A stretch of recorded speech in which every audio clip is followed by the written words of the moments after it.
Hi guys, welcome back. Today is going to be a little different. I'm going to be working on my husband's 2006 Chevy Silverado. The headliner here is falling down, and I had ordered a new one, and it's right here. Just a bit darker, and then we're going to also go ahead and paint these pieces, the handlebars, and whatnot.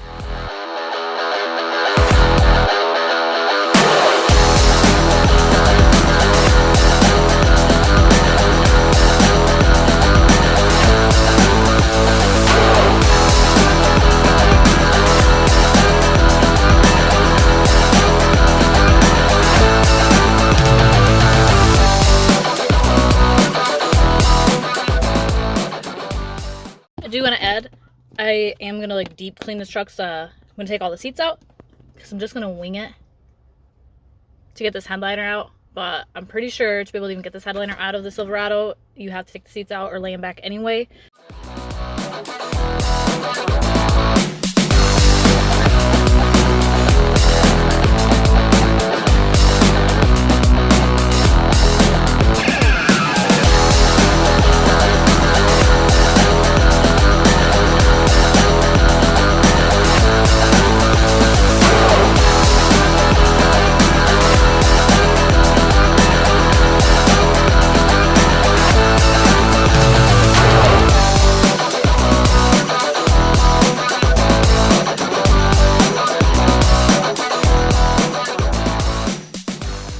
Okay, so far I got the A pillars, the B pillars. I gotta, I believe, take the D pillars off too. But I just wanted to show you what I got so far. Riser's out, which that took a, I believe T15.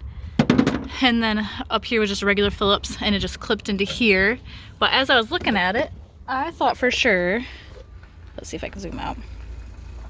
You can unscrew these, but you can't. So now I'm gonna have to figure out, because I want to paint this so it matches the headliner and everything. But I had 3 clips in here. There's one at the top, right there, and then at the bottom there. This one came out pretty easy, but these two were stuck in there pretty good. This is the driver's side, and there's one there, there, and down here. I'm pretty sure I'm gonna have to take these off as well, because it looks like it's holding up there too.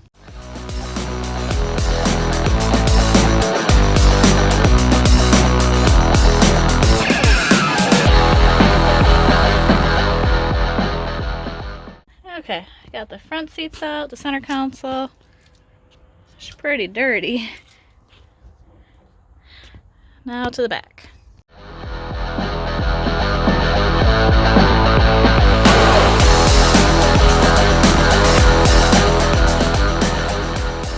Got the back seat out. If there's an easier way to get that out, because it did not go out the back door, we had to bring it to the front after the front seats were out and take the back seat out the driver door. Nick tried to take the bolt out of the back door to kind of open it wider, and it only gave it maybe like a ½ inch. That back seat's really heavy, so if anybody has like any better idea how to do it, let me know.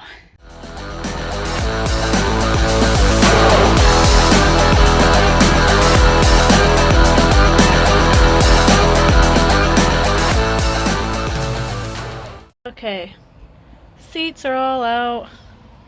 I got had to take this back brace off to get the D pillars.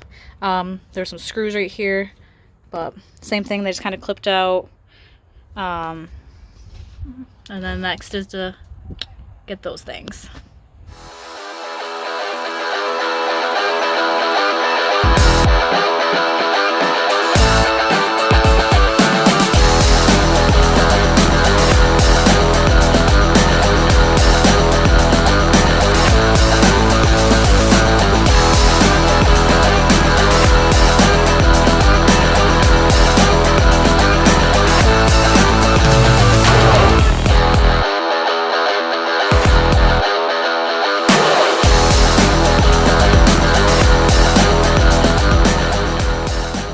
Alright, now that it's out, you can see right there, right here.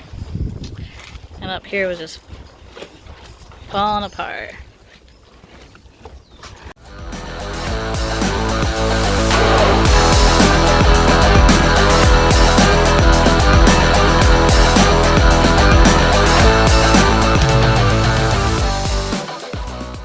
Alright, I got the old one off.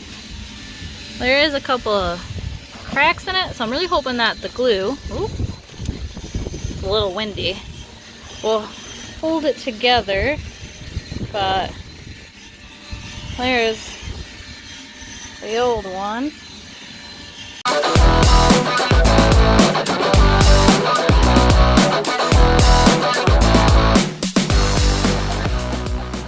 I had to move into the garage because it was getting a little bit windy out there. Didn't want it to end up blowing away. I had went through and taped all the ends here so no glue gets on them.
So I ran out of adhesive. I thought I had some left. There's only a little bit. So I had to go grab some more.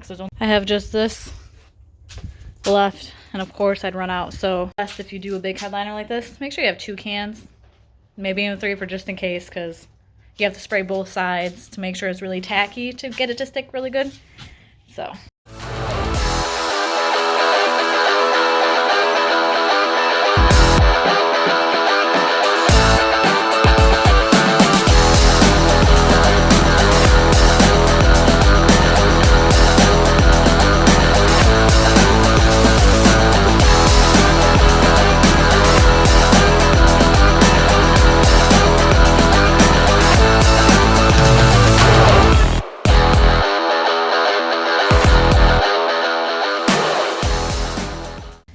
So it's a new day.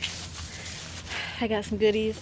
I'm gonna attempt to dye the visors. It shouldn't be that hard. I've seen a couple of videos of different guys and girls. Oh goodness, doing it, and it seems like a pretty easy process. You gotta mix it with warm water. Make sure you're adding in like the same amount of like solution like to it. But so I'm gonna attempt that, and if it don't work out, I do have a spare set of visors just in case. But since it is the next day, I just wanted to give another look of the headliner. It looks really good. So right now we just have it kind of just sitting on the Mazda box, but it turned out pretty freaking good. It does look a lot lighter though than it did like in the picture, because I did order off of Amazon, or not Amazon, eBay. So I wanted to go with like a darker gray, and it almost even looks like it has like a little like blue tint like to it, but I'm totally fine with that. The dye that I did get though is like black fabric dye. So I'm gonna do my best. I've only used like this dye. I think it's called like Ritz dye. One time before, but that was on something completely different. I think I tried to dye the Mazda seats, or not seats, the seat belts, and it didn't work. But the Ritz dye, not Ritz. But also going to be painting, I think, the 2 pieces. The one piece that's in the front that goes in the headliner. The light bracket in the center. And then the handlebar. And then I'll eventually have to paint the side of the visors as well. But I just wanted to kind of show you my step process here. I normally go in first with the multi-purpose cleaner. This stuff works great. I mean, there's, I'm pretty sure other stuff you can use, but I normally use like the Dupli-Color brand. And then I go in with the Adhesion promoter and then the vinyl and fabric. This one I had originally gotten for the Mazda, but I didn't like how, because it is a little bit of a lighter. So I'm hoping that it actually works really well with the headliner. But I didn't like it on the Mazda, so we just kept it. I've used this on the Isuzu dash, the Mazda dash, the A-pillars, and I've had the Isuzu dash painted for now like 2 years, and it's held up pretty good. I think there's like a spot that needs to be touched up, but weather-wise and everything, like sun damage, there's none of that really good.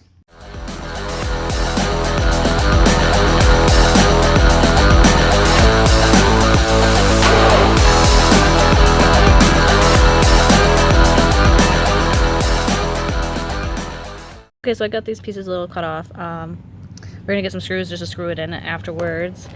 Got the center light all disassembled, and the other parts right there that needs to be painted at the moment. But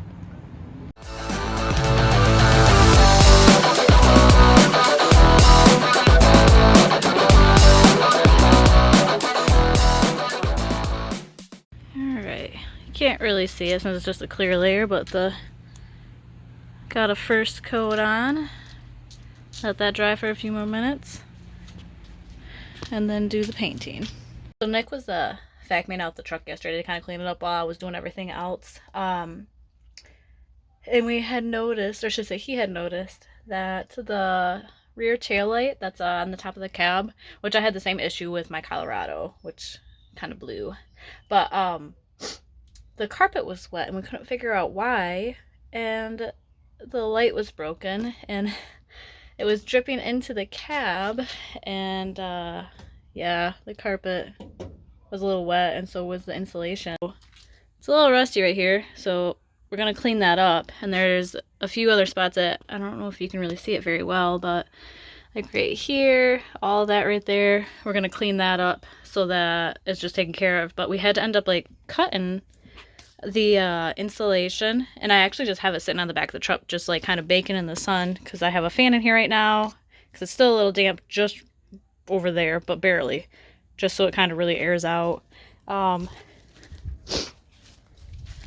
it's already like dry, like it was pretty soaked. Right there's the bad part. But yeah, the light up there was leaking pretty bad. So we're thinking this is where it was leaking at, because this is crack and there's no seal, or no, there is one, but that's where we're thinking where it was leaking at on the light.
So the last thing I have to do is the visors. I tried the dyeing.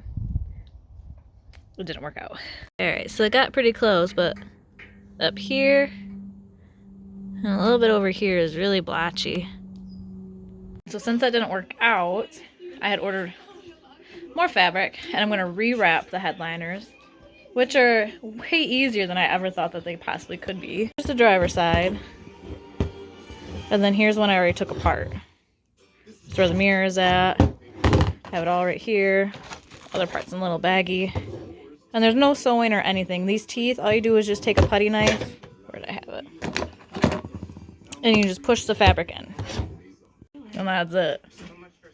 So I figured I would wait to do the other one to kind of show you how I did the other. Pretty easy. So what I have is a putty knife, screwdriver, there's so much space.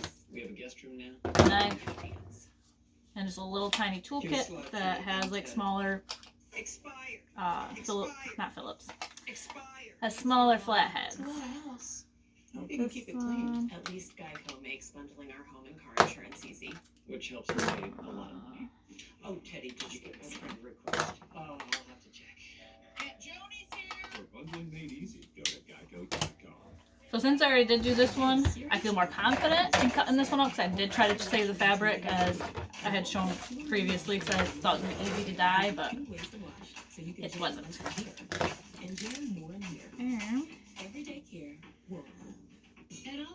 So when I had did it, I had just tried to like cut like right in the seam. I want to almost like go like on the side of it. With our one-of-a-kind Alfredo, the possibilities are endless. Introducing Astapro Allergy. Now available without a prescription. Astapro is the first and only 24-hour steroid-free spray. While Flonase takes hours, Astapro starts working in 30 minutes. And once you get it cut a little bit, I just pull it off. Astapro.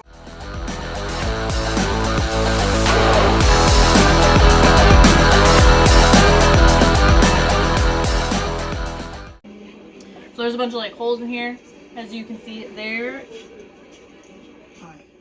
Possibly, I might even put a mirror on here. I have some spare visors and do that. I believe it's on the other side where you can get this piece out where it hooks on. It's so painful. I've been reading poetry. Whatever that means.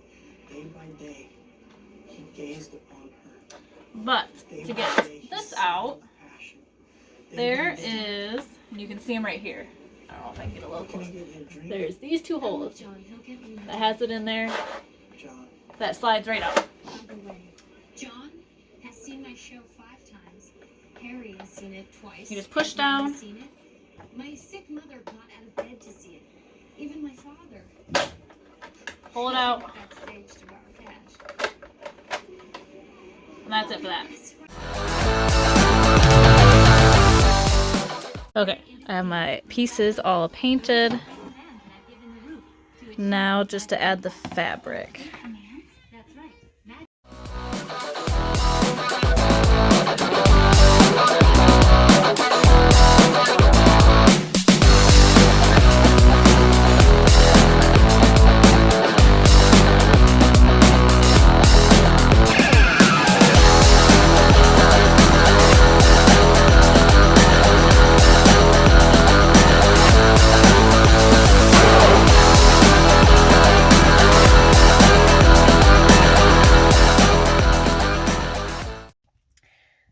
So I want to apologize. I finished the visors, but I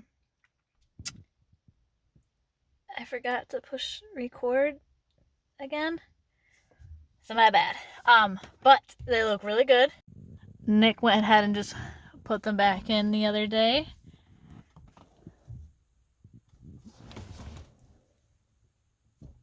It turned out really nice. If you guys do have any questions about it though, feel free to leave a comment and I'll answer it the best that I can. I was like, but other than that, that's it for this video and thanks for watching.